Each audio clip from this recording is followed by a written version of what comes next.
Hi friend, welcome to KK Kutties channel. இன்னைக்கு நாம இரு நண்பர்கள் கதை தான் பார்க்க போறோம். சென்னையின் ஒரு பரபரப்பான கஃபே.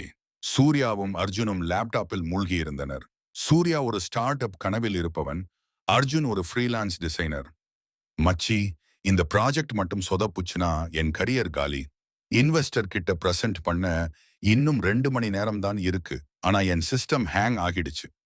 சூர்யா தலையில் கை வைத்தபடி பதறினான்.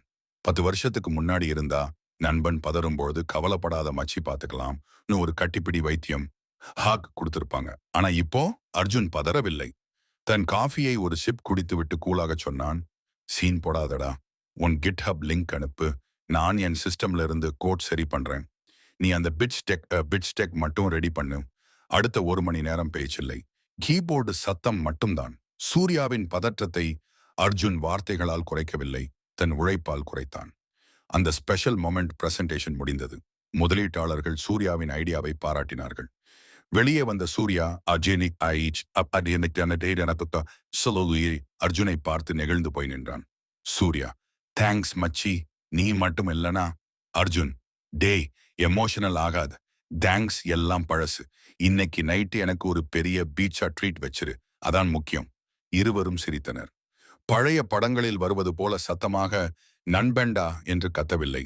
ஆனால் ஒருவருக்கொருவர் இன்ஸ்டாகிராம் ஸ்டோரியில் அந்த காபி கப்போடு ஒரு போட்டோ எடுத்து பேக்போன் என்ற ஒற்றை வார்த்தையில் கேப்ஷன் போர்டு டேக் செய்து கொண்டனர்.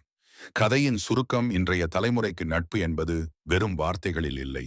உதவி, எமோஷனலாக பேசுவதை விட செயலில் இறங்கி உதவுவது.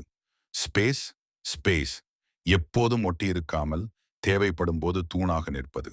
வெளிப்பாடு, ஒரு சின்ன ஹார்ட் இமோஜியோ அல்லது ஒரு மீம் ஷேர் செய்வதோ தான் இவர்களின் நண்பேண்டா. காலம் மாறினாலும் ஒருவன் கஷ்டப்படும் போது நான் இருக்கேன் என்று சொல்லாமல் காட்டும் அந்த செயல்தான் உண்மையான நட்பு. லைக் பண்ணுங்க, ஷேர் பண்ணுங்க, அப்புறம் அடுத்த கதைக்கு சேனலை சப்ஸ்கிரைப் பண்ணுங்க. Thank you friends. அடுத்த கதையில பார்க்கலாம். பாய்.